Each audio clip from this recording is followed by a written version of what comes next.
இன்றைக்கு வந்து திருவண்ணாமலை திருவண்ணாமலை கோவில்ல வந்து ஆய்வு மேற்கொள்றதுக்காக வந்திருக்கிறோம். மெயினா இந்த ஆய்வு எதற்காக அப்படின்னா, தொடர்ந்து திருவண்ணாமலையில் இருக்கக்கூடிய மிகப்பெரிய பிரச்சனை வந்து crowd management, queue management. So public உள்ள வந்தாங்கன்னா அவங்களுக்கு உள்ள வந்து சாமி தரிசனம் பண்ணிட்டு திரும்ப வெளியில போகக்கூடிய நேரம் வந்து ரொம்ப அதிகமா இருக்கு. குறிப்பாக வார இறுதி நாட்கள் சனி ஞாயிறுகள்ல வந்து பாத்தீங்கன்னா கோயிலுடைய கெப்பாசிட்டியை விட மிக அதிகமான கூட்டம் வந்து இங்க கோயிலுக்கு வந்துகிட்டு இருக்கிறாங்க. அப்போ அந்த கியூவை வந்து எப்படி மேனேஜ் பண்ணலாம், எப்படி வந்து விரைவாக அவங்க தரிசனம் பார்த்துட்டு வெளியில வருவதற்கான ஒர்க்ஸ் எல்லாம் பண்ணலான்றதை இன்னைக்கு வந்து மாவட்ட ஆட்சியர் அவர்களோட சேர்ந்து காவல்துறை அதிகாரிகள், கோயிலுடைய அலுவலர்கள், இவங்க எல்லாரும் சேர்ந்து இன்னைக்கு நம்ம ஆலோசனை பண்ணுவோம். எல்லா வழிவகைக்கும் சேர்த்துதான் இன்னைக்கு நாங்க மீட்டிங் போட்டுருக்கிறோம். ஒன்ஸ் அந்த கியூ லைன் மேனேஜ்மெண்ட் எல்லாமே ஃப்ரீஸ் பண்ணிட்டு டெக்னிக்கலா எப்படி பண்ணலான்றதை ஃப்ரீஸ் பண்ணிட்டு அதற்கான முடிவுகள் எடுப்போம். அதுதான் சொல்றதை உள்வாங்கிக்கங்க. இன்னைக்குதான் மீட்டிங் போட்டிருக்கிறோம். ஃபர்ஸ்ட் எப்படி அலோவ் பண்ணலான்றதை பத்தி டிஸ்கஸ் பண்ணிருக்கிறோம். டெக்னிக்கலா எதெல்லாம் பாசிபிள்ன்றதை முதல்ல பார்க்கணும். கியூ லைன்ஸ் எப்படி ஆல்டர் பண்ணலான்றதை பார்க்கணும். ஸோ கியூ லைன் எப்படி ஆல்டர் பண்ண முடியும் இந்த சென்ஸ் வந்து நம்ம ஆல்ரெடி பார்த்தீங்கன்னா ஃப்ரீ தர்ஷன் இருக்கிறாங்க, 50 rupees கியூல இருக்கிறாங்க. அதை தவிர வந்து நம்ம பார்த்தீங்கன்னா மாற்றுத்திறனாளிகளுக்கு, அதே போல 65 வயதுக்கு மேற்பட்ட சீனியர் சிட்டிசன்ஸ்க்கு, பிரெக்னென்ட் உமன்ஸ்க்கு, இவங்களுக்குலாம் வந்து நம்ம எப்படி அலோவ் பண்ண முடியும், இது போன்ற பல விஷயங்களை இன்னைக்கு நம்ம ஆய்வு பண்ணியிருக்கோம். இப்போ இந்த கியூ மேனேஜ்மெண்ட் சிஸ்டம் வந்து இன்னும் கொஞ்சம் டெக்னிக்கல் பர்சன்ஸ் வச்சு ஆய்வு பண்ணிட்டு அதற்கான முடிவுகள் எல்லாமே எடுக்கணும். ஆல் ஓவர் தமிழ்நாடுல எல்லா கோயில்கள்லையுமே, குறிப்பாக முதுநிலை கோயில்கள்ல நம்ம முதல்ல இப்போ அனௌன்ஸ்மெண்ட் பண்ணியிருக்கோம். ஏன் அப்படின்னா, இந்த 50க்கும் மேற்பட்ட முதுநிலை கோயில்கள்ல வந்து பாத்தீங்கன்னா பப்ளிக்குடைய பிரசன்ஸ் வந்து ரொம்ப அதிகமா இருக்கு. நிறைய பப்ளிக் அந்த கோயில்களை நோக்கி தான் வர்றாங்க. மற்ற கோயில்கள்ல ஓரளவுக்கு மேனேஜபிளான கிரௌட்ஸ் இருக்கு. பட் இந்த முதுநிலை கோயில்கள்ல தான் இந்த கிரௌட் மேனேஜ்மெண்ட் இஷ்யூஸ் நமக்கு இருக்கு. அப்ப இந்த கோயில்களை பொறுத்த வரைக்கும் நம்ம என்ன பண்றோம் அப்படின்னா, மொபைல் போன்ஸ் ஏன் ரெஸ்ட்ரிக்ட் பண்றோம் அப்படின்னா, அந்த கிரௌட்ல வந்து மொபைல் போன்ஸ் எடுத்து உள்ள வரவங்க, அந்த கிரௌடா சேர்ந்து உள்ள இருக்கக்கூடிய இறைவனுடைய சிலையை வந்து போட்டோ எடுக்கிறது, அப்புறம் அந்த கிரௌட்ல வந்து பாத்தீங்கன்னா நிறைய ரீல்ஸ் எடுக்கிறது, இந்த மாதிரியான விஷயங்கள் தொடர்ந்து வெளியில வந்துகிட்டு இருக்குது. அதே போல வந்து பாத்தீங்கன்னா விவிஐபிஸ் இந்த முதுநிலை கோயில்களுக்கு நிறைய விரும்பி வராங்க. அப்ப அந்த விவிஐபிஸ், இந்த மாதிரி திரையுலக பிரபலங்கள் இவங்க எல்லாம் வரும்பொழுது எல்லாருமே மொபைல் போன்ஸோட உள்ள போயிட்டு கம்ப்ளீட்டா வந்து வீடியோ எடுக்கிறது, ரீல்ஸ் எடுக்கிறது, இந்த மாதிரியான வேலைகள்லாம் நடந்துட்டு இருக்கு. ஈவன் பொலிட்டிக்கல் பர்சன்ஸ் வரும்போது இது நடக்குது. நானே பல இடங்கள்ல எனக்கு முன்னாடி வரும்போது தயவு செஞ்சு எடுக்காதீங்கன்னு தான் சொல்லிட்டு, இப்போ நான் உள்ள போகும்போது கூட பப்ளிக்லாம் ஃபோன் வச்சுட்டு இருந்தாங்க. அவங்க கியூல நிற்கும்போது நான் பப்ளிக் கியூல தான் போறேன். எல்லா கோயில்கள்லயும் பொதுவான கியூல தான் போவேன். அது உங்களுக்கு தெரியும். ஜென்ரல் பப்ளிக்கோட தான் நின்று போறேன். அவங்க கிட்ட பேசிட்டு தான் நான் போறேன். என்ன பிரச்சனைன்றதை கேட்டுட்டு போறேன். அப்ப அப்படி போகும்போது அவங்க கோயிலுக்குள்ளேயே வந்து நான் செல்ஃபி எடுக்கணும் சார் உங்க கூடன்னு சொல்லி கேட்கறாங்க. அப்ப இந்த மனநிலையில வந்து ஒரு மாற்றம் ஏற்படணும். கோயிலுக்குள்ள வந்தாங்கன்னா கோயிலுக்கான வழிபாட்டு தலமா இருக்குது.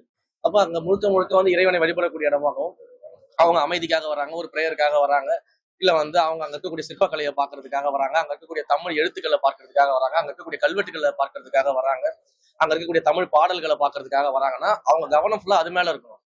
மொபைல் போன்ஸ் மேலேயும் போட்டோ எடுக்கிறதுலையும் ரீல்ஸ் எடுக்கிறதுலையும் வீடியோ எடுக்கிறதுலையும் இருக்கக்கூடாது. அப்படின்ற ஒரு ரீசனுக்காக மொபைல் போன்ஸை நம்ம ஸ்டாப் பண்ணோம். பத்திரிகையாளர்கள் யாரும் ரீல்ஸ் எடுக்கவோ செல்போன்ல செல்ஃபி எடுக்கவோ வரதில்லைங்க. பத்திரிகையாளர்கள் நான் சொல்றேன், உண்மையிலேயே பத்திரிகையாளர்கள் ரீல்ஸ் எடுக்கிறாங்கன்னு நான் சொல்லல. ஆனா பத்திரிகையாளர்கள் பல விவிஐபிஸோட சேர்ந்து அவங்க கருவறையில போய் தரிசனம் பண்ற வரைக்கும் வீடியோ எடுத்து வெளியே விடுறாங்க. கருவறையில வீடியோ எடுக்கல. ஆனா சொல்றேன், தெளிவா சொல்றேன், புரிஞ்சுட்டு பேசு. கருவறையில நீங்க வீடியோ எடுத்துறீங்கன்னு சொல்றேன். பட் விவிஐபிஸ் வந்து கருவறையில தரிசனம் பண்றதை எதிர நிற்கிந்து போட்டோ எடுக்கக்கூடிய அளவுக்கு என் கூடயே வந்திருக்காங்க. எனக்கு தெரியும். அதனாலதான் ஸ்டாப் பண்றேன். என்னன்னா ஒரு கோபுரம் வரைக்கும் நீங்க வந்தீங்க, அலோவ் பண்ணும். அதற்கு மேல வேண்டாம். உள்ளுக்குள்ள வந்து கியூ லைன்லயும் உள்ளே போக வேண்டாம்ன்றதான் என்னுடைய கோரிக்கையா தான் நான் வைக்கிறேன். எல்லாருக்குமே நம்ம ஒரே வியூ தான் சொல்றோம். கோயிலுக்குள்ள மொபைல் போன் பயன்பாடு வந்துருச்சுன்னா அங்க வந்து நம்ம செய்ய வேண்டிய வேலைகள் செய்ய முடியாது. அவங்களுக்கு தனியா லாக்கர்ஸ் கொடுக்குறோம். தேவைப்பட்ட அந்த லாக்கர்ஸ் வெளில போயிட்டு அவங்க போன் பேசிக்கிட்டோம். உங்களுக்கு நாங்க தான் சொல்றேன். நீங்க வந்து கோயிலுக்குள்ள இருக்கக்கூடிய விஷயத்த நான் பேசிக்கிட்டு இருக்கேன். நான் வந்து கோயில்களுக்கு உள்ள சாமியை பார்க்கும்போது கியூல இருக்கக்கூடிய விஷயங்களை பத்தி பேசிட்டு, மீடியா வந்து ஒரு லெவல் வரைக்கும் அலோவ் பண்றோம். அந்த லெவலோட நீங்க வந்து உள்ள வராம நீங்க ஸ்டாப் பண்ணீங்கன்னா எங்களுக்கு ஒரு ரொம்ப யூஸ்ஃபுல்லா இருக்கும்னு சொல்லிட்டு இருக்கோம். நீங்க எடுக்கக்கூடிய பேட்டிகள் எல்லாமே நீங்க வந்து அந்த கோபுரத்துக்கு வெளியில வச்சு தாராளமா எடுத்துக்கோங்க, நீங்க வீடியோ ஷூட் பண்ணிக்கோங்க. அதை பத்தி எங்களுக்கு பிரச்சனையே கிடையாது. நாங்க வந்து உங்க ஷூட்டே பண்ணக்கூடாதுன்னு நம்ம சொல்லலையே.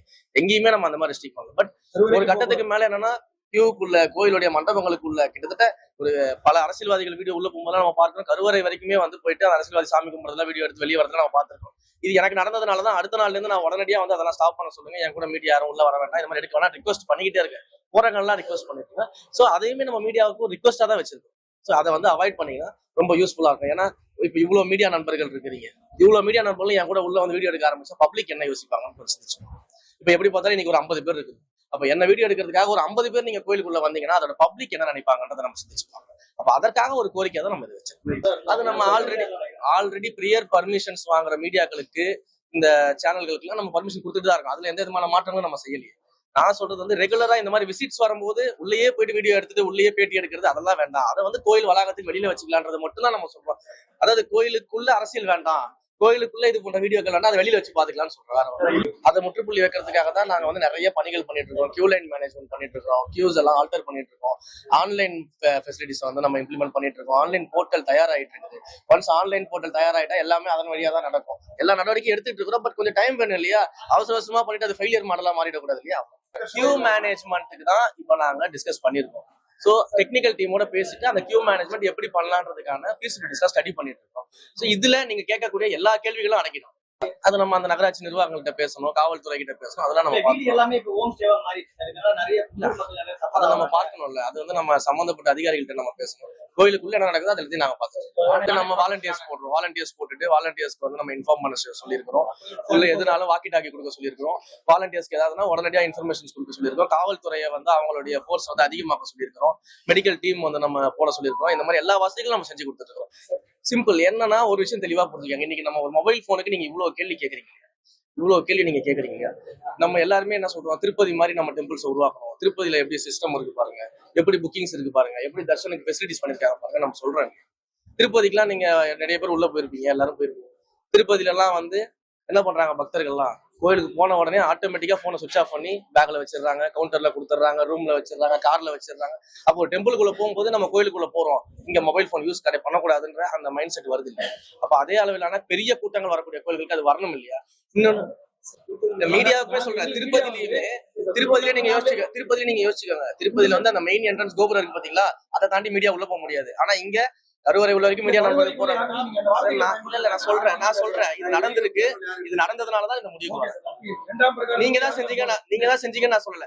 அங்க கோபுரத்துக்கு உள்ளேயே வந்து திருப்பதி மாதிரி கோயில்கள் அலோவ் பண்ண மாட்டாங்க. கரெக்டுங்களா? இதை வந்து இந்த விஷயத்த எனக்கு சொன்னது உங்களை மாதிரி திருப்பதியில இருக்கக்கூடிய தமிழ் மீடியா நண்பர் தான். ஓகேங்களா? புரிஞ்சிச்சா? திரும்ப சொல்றேன். நான் என்ன சொல்றேன் அப்படின்னு, விவிஐபிஸ் ஆக்ட்ரஸ் இவங்க எல்லாம் வரும்போது நீங்க மொத்தமா உள்ள போய் எடுக்கக்கூடிய அந்த கல்ச்சர் தான் நான் மாத்த சொல்றேன். அதுக்குதான் அனௌன்ஸ்மெண்ட்ஸ் பண்ணிருக்கோம். 1000 ஆண்டு கோயில்கள் திருப்பணிகள் சொல்லியிருக்கிறோம், முழுவதும் சிதிலமடைந்த கோயில்கள் திருப்பணிகள் சொல்லியிருக்கிறோம், பார்ஷியலி சிதிலமடைந்த கோயில்கள் திருப்பணிகள் சொல்லியிருக்கிறோம், திருக்குறங்களுக்கு திருப்பணிகள் சொல்லியிருக்கிறோம், திருத்தியர்களுக்கு திருப்பணிகள் அனௌன்ஸ் பண்ணிருக்கோம். இதெல்லாம் அனௌன்ஸ்மெண்ட்ல வந்திருக்கு. நீங்க எடுத்து பாத்தீங்கன்னா எத்தனை கோயில்கள் எடுத்துக்கோன்றத பாருங்க. அதுவும் அறிவிச்சுங்க எவ்வளவு கோயில்கள் அடிப்படை வசதிகள் எங்க அனௌன்ஸ்மெண்ட்ஸ்ல வந்திருக்கு. நீங்க எடுத்து பாத்தீங்களே உங்களுக்கு தெரியும்.